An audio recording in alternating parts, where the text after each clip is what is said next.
Muzaffarnagar railway station के सामने स्थित नवाब रुस्तम अली खान की संपत्ति को केंद्र सरकार ने शत्रु संपत्ति के रूप में घोषित कर दिया।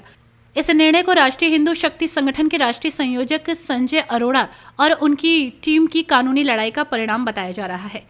केंद्र सरकार के गृह मंत्रालय के शत्रु संपत्ति विभाग द्वारा जारी आदेश में रेलवे स्टेशन के सामने स्थित मस्जिद और उससे सटे आसपास की दुकानों को शत्रु संपत्ति के रूप में चिन्हित किया गया है। संजय अरोड़ा और उनकी टीम इस संपत्ति को शत्रु संपत्ति घोषित कराने के लिए लंबे समय से प्रयासरत थे। ये निर्णय उनके द्वारा लड़ी गई कानूनी लड़ाई के बाद आया। आदेश के बाद इस संपत्ति का नियंत्रण अब सरकार के शत्रु संपत्ति विभाग के अधीन होगा। 6 दिसंबर को राष्ट्रीय हिंदू शक्ति संगठन के राष्ट्रीय संयोजक संजय अरोड़ा के नेतृत्व में रेलवे स्टेशन के सामने की संपत्ति को शत्रु संपत्ति घोषित होने पर शिव चौक पर घंटा घड़ियाल बजाकर मिष्ठान का वितरण कर दोहरा शौर्य दिवस मनाया गया। राष्ट्रीय हिंदू शक्ति संगठन द्वारा रेलवे स्टेशन के सामने मस्जिद नुमा ढांचे को शत्रु संपत्ति को घोषित करने की मांग जिला अधिकारी एवं शत्रु संपत्ति अभिरक्षण विभाग लखनऊ को शिकायत की गई थी, जिस पर उस संपत्ति पर निवर्तमान जिलाधिकारी अरविंद मलप्पा द्वारा 6 सदस्यीय जांच कमेटी गठित की गई, जिस पर कमेटी द्वारा जांच कर संपत्ति को निष्कांत संपत्ति घोषित किया गया और संपत्ति पर अवैध कब्जा करने वाले भूमाफियाओं द्वारा जांच कमेटी को कोई वैध दस्तावेज नहीं दिखा पाए। इस पर जांच कमेटी द्वारा शत्रु संपत्ति अभिरक्षण लखनऊ से संपत्ति को शत्रु संपत्ति घोषित करने के लिए जिलाधिकारी द्वारा पत्र भेजा गया, जिस पर लंबी जांच चलने के बाद रेलवे स्टेशन के सामने खसरा नंबर 930 शत्रु संपत्ति घोषित कर दी गई। इस अवसर पर संजय अरोड़ा ने कहा कि राष्ट्रीय हिंदू शक्ति संगठन राष्ट्रीय संगठन है और देश के 23 राज्यों में काम कर रहा है।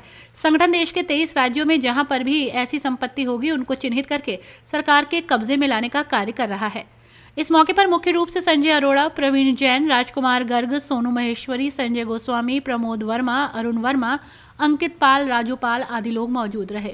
जी, क्या नाम आपका पूरा? संजय अरोड़ा, संयोजक राष्ट्रीय हिंदू शक्ति संगठन। संजय जी, आज शिव चौक पर मिठाई खिला रहे हैं, क्या पूरा मामला है? आज डबल स्वाभिमान का दिन है हमारे लिए। 6 दिसंबर तो है ही। कल जो हमने रेलवे स्टेशन, हमने 1.5 वर्षों से जो एक संपत्ति रेलवे स्टेशन के सामने संपत्ति थी उसको शत्रु संपत्ति घोषित करने के लिए जो है हमने मांग की थी, वो मांग कल हमारी पूरी हो गई है। क्योंकि 1.5 वर्षों से हम लगातार इस संपत्ति पर संघर्ष कर रहे थे। जिहादियों द्वारा इस संपत्ति को 1918 से अपने कब्जे में लिया गया था और जिहाद के तहत ही उस पर मस्जिद लिखाई गई थी, उसमें दुकानें भी बनाई गई थी और इसको जो है इस पर किराया वसूल किया जा रहा था। तो हमने ये सरकार से मांग की थी कि ये शत्रु संपत्ति है, तो इस पर एक कमेटी बनी थी जिस पर निष्क्रांत संपत्ति ये जो है घोषित की गई थी। ये ADMF ने के अध्यक्षता में कमेटी बनी थी। किसकी संपत्ति है? ये लियाकत अली खान, रुस्तम अली खान की संपत्ति है। कौन है? कौन? ये लियाकत अली खान के जो है पिताजी हैं और उसके बारे में बता। जो पाकिस्तान के पूर्व प्रधानमंत्री रहे हैं लियाकत अली खान, उनके फादर थे ये रुस्तम अली खान।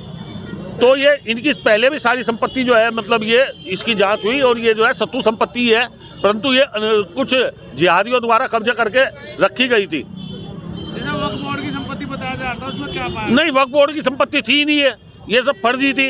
इस पर फर्जी रूप से कार्य चल रहा था क्योंकि लोगों को भ्रमित करने के लिए, सरकार को भ्रमित करने के लिए कार्य चल रहा था। इसकी हम लोगों ने 1.5 वर्ष पहले जांच कराई, इसके सारे कागज निकलवाए। वक्फ बोर्ड में कोई इसके कागज नहीं है, किसी चीज़ में दर्ज नहीं है।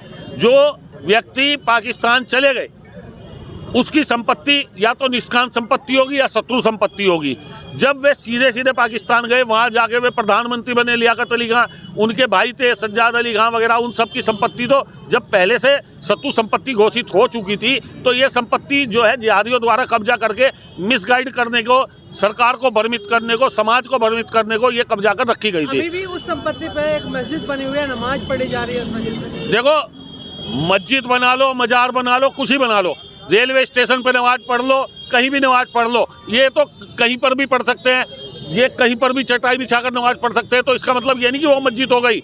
ये मस्जिद नहीं है, ये इस्लामिक जिहादियों का एक षड्यंत्र है और इस षड्यंत्र को सामने लाया गया है क्योंकि यहाँ पे पहले भी संदिग्धों की गिरफ्तारी हो चुकी। रेलवे स्टेशन सामने है, देश की सुरक्षा के लिए सबसे बड़ा खतरा पैदा हो चुकी थी ये संपत्ति। तो और इस पे बुलडोजर चलना चाहिए, इसे तुरंत जो है ध्वस्त कर देना चाहिए क्योंकि अब कोई ऐसी बात नहीं रही। शत्रु संपत्ति घोषित हो चुकी है, अब इसको तुरंत सीज करके शत्रु संपत्ति को, खतरा बता रहे हैं ये देश की सुरक्षा के लिए खतरा है। पहले भी यहाँ से संदिग्ध लोग पकड़े गए हैं।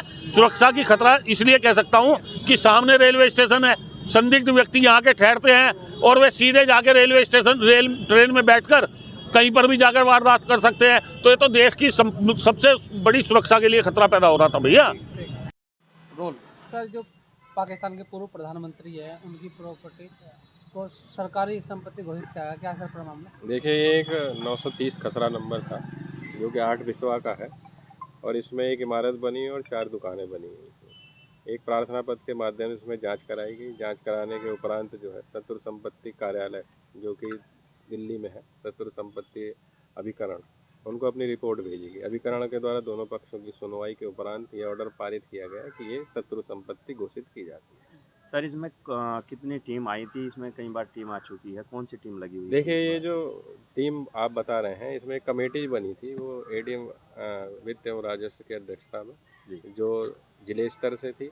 इसके बाद जो टीम आई थी वो शत्रु संपत्ति अभिकरण कार्यालय जो भारत सरकार के अधीन है, उनके द्वारा टीम भेजी गई थी और उसका सर्वे करके और उनके दोनों पक्षों को सुन के इसको शत्रु संपत्ति घोषित किया गया है। सर, कितने की कीमत की होगी सर ये पूरी प्रॉपर्टी अगर बात करें? कीमत का अंदाजा मैं नहीं लगा पाऊंगा कीमत। तो सर कब तक उम्मीद है खाली होने की? देखिए, अब अग्रिम कार्रवाई जो है वो यही है कि इसमें क्योंकि अब आदेश आ चुका है तो इनको नोटिस दिया जाएगा। नोटिस के उपरांत अगर नहीं खाली होती है तो फिर इसको जो है कानूनी प्रक्रिया के तहत इसको फिर आगे सर, मस्जिद जो वो प्रॉपर्टी है उसके जो है वो कह रहा है कि वक्त की जमीन है, वक्त की संपत्ति। देखिए, उन्होंने कागज दिए और जो शत्रु संपत्ति अभिकरण दिल्ली भारत सरकार का है उसने दोनों पक्षों को सुना, तो उन्होंने अपने कागज दिए और उनके द्वारा जो भी दोनों पक्षों को सुना गया उसमें वो सिद्ध नहीं कर पाए।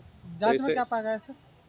जांच रिपोर्ट में तो ये था कि भाई ये जो संपत्ति है वो नॉन जेडे के तहत जो हमारा एक महाल है उसमें लियाकत अली के नाम दर्ज थी और उसी के आधार पे इसको जो है दोनों पक्षों को सुन के फिर प्रॉपर्टी में कितनी दुकानें हैं? क्या 4 दुकानें हैं और एक इमारत बड़ी सी बनी हुई है। कोई बोर्ड लगाया गया सर? अब नहीं, अभी तो बोर्ड नहीं कोई लगा है क्योंकि अभी आदेश अभी आया है तो इस पर हम अग्रिम कार्रवाई करेंगे। ठीक।